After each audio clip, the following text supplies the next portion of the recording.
ভালো। কেমন ভালো? ভালো আবার কেমন হয় দিনকাল যেরকম কেমন থাকে চলতেছে? কোনো মতো। তাই? নাম কি আপনার? তামান্না। একটু কাছে আসেন। এত দূরে কেন?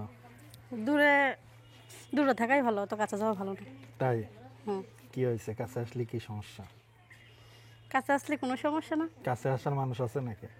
কাছে আসার মানুষ যদি থাকতো তাহলে কি আর প্রতিবেদনের সামনে আইতাম? তাহলে আমরা কি করতে পারি আপনার জন্য? একটা ভালো একটা ছেলে খুঁজে দিতে পারেন। বিবাহিত না অবিবাহিত? বিবাহিত অবিবাহিত এটা কোনো ম্যাটার করে না, সে তার মনটা ভালো হলেই হবে। কোনটা হলে বেশি ভালো? কোনটা মানে? মানে বিবাহিত হলে ভালো না অবিবাহিত হলে ভালো? এখন বিবাহিত না অবিবাহিত যে আমাকে ভালোবেসে আমার পাশে থাকবে, সে যেরকমই হোক না কেন, সে বিবাহিত হোক অবিবাহিত হোক আমার দেখার বিষয় না। দেশি না বিদেশি? দেশীয় হইতে পারে বিদেশি হইতে পারে, আমি তো বলছি সে আমাকে আমার পাশে থাকলেই হবে। সে আমার বিপদে কালে সবসময় যেমন হাতটা কখনো না ছাড়ে, আমি এরকম একটা মানুষ চাই, সে যেমনই হোক না কেন। তারপরেও কথা আছে না, মেয়েরা অনেক সময় দেশি খোঁজে না বিদেশি খোঁজে, কোনটা হলে সুবিধা হবে? এখন দেশি আর বিদেশি নেই, তার মন যেরকম, তার মন যদি ভালো হয়, সে যেরকমই হোক না কেন, সে দেশি হোক বিদেশি হোক, তাকে আমি সেভাবেই ভালোবাসবো। তাই? যাক ভালো। এখন বিষয়টা হলো কি যে আপনার নাম কি? তামান্না। দেশের বাড়ি কোথায়? কিশোরগঞ্জ। পরিবারে কে কে আছে? বাবা আছে, ছোট বোন আছে। কি হয়েছে আপনার? আমার কিছুই নেই। কিছুই নেই। বিয়ে শাদী হয়েছে? না। একবারও না? কারণ কি? এখন বিয়ে শাদী বসি নাই, কেননা আমার বাবাটা খুবই অসুস্থ। যদি আমি বিয়ে বসে যাইগা, কেননা আমার মা নাই, আমার মা মারা গেছে অনেক ছোটোবেলা। যদি আমি বিয়ে বসে যাইগা তাহলে আমার বাবা ইনকাম করতে পারে না, আমি কাম করি। যদি আমি বিয়ে বসে যাই তাদের দেখাশোনা করবে কে? সে আমার জন্ম দিছে, তাই না? তা আমরা তো একটা কর্তব্য আছে, আমি যদি আমার নিজে সুখ খুঁজি তাদের সুখ কে দিবে বলেন? এই কারণে প্রতিবেদন আসেন? হুম। প্রতিবেদন আসলে কি সব দুঃখ দূর হয়ে যায়?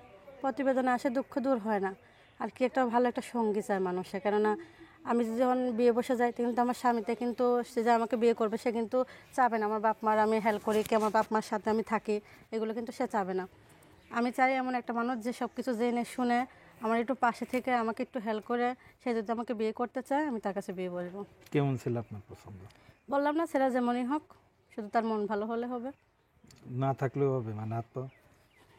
হাত পাও কেন থাকবে না, হাত পা তো থাকবেই। তাও চলবো। যাক ভালো। বয়স্ক কোনো লোক বিয়ে করতে চাইলে তাও বসবো। চালাবেন কেমনে? শোনেন, বয়স দিয়ে কিন্তু ভালোবাসা হয় না, ভালোবাসা হয় মন থেকে। আমি তো বলছি সে যেরকমই হোক তাকে আমি ভাবেই ভালোবাসবো। বর্ষার সময় যদি ছাতায় মাথায় না দিতে হয় তাহলে কি সেরকম লোক নিয়ে চলা সম্ভব? সমস্যা নাই, সাতা বানিয়ে নিব না। তাই? আপনার সাথে যোগাযোগ করে কিভাবে? আমার বাটাম ফোন আছে, সেই ফোন নাম্বার দিব। বলতে পারবেন নাম্বারটা? না, নাম্বারটা পরে দিয়ে দেবো না। নাম্বার পরে দিয়ে দেবেন। আচ্ছা, আমরা ভিডিও শেষের দিকে আছি, দর্শকদের কিছু বলার আছে? হ্যাঁ, দর্শকদের একটা কথাই বলার আছে, কেননা আমি খুব কষ্টের মাঝে আছি। হয়তো আমাকে হাসি খুশি দেখতেছেন যে আমি হাসি খুশিভাবে মজা করে কথা বলতেছি, কিন্তু আমার এই হাসির মাঝে অনেক কষ্ট আছে। যদি কেউ পারেন, মনে করেন বিপদে কালে আমার পাশে থাকতে চান, তাহলে আমার ফোন নাম্বার আছে, আমাকে ফোন দিবেন। আর কেউ মনে করেন খারাপ মন নিয়ে আমাকে ফোন দিবেন না, যে ভালো মন নিয়ে আমাকে ফোন দিবেন। খারাপ মন নিয়ে বলতে কি বোঝায়? খারাপ মন, কিছু কিছু ছেলেরা দুষ্টুমি করতে ফোন দেয়, হয়তো দুষ্টুমি করতে ফোন দিয়ে আবার চলে যায়। আমি 2 দিনের মানুষ চাই না, আমি সারা জীবনের মানুষ চাই, যে সারা জীবন আমার পাশে থেকে আমার সাথে থাকবে, হাজার বিপদ আইলে আমার কখনো ছাইড়া যাবে না, আমি এরকম মানুষ চাই। 2 দিনের ভালোবাসা চাই না। ঠিক আছে, ভালো থাকেন।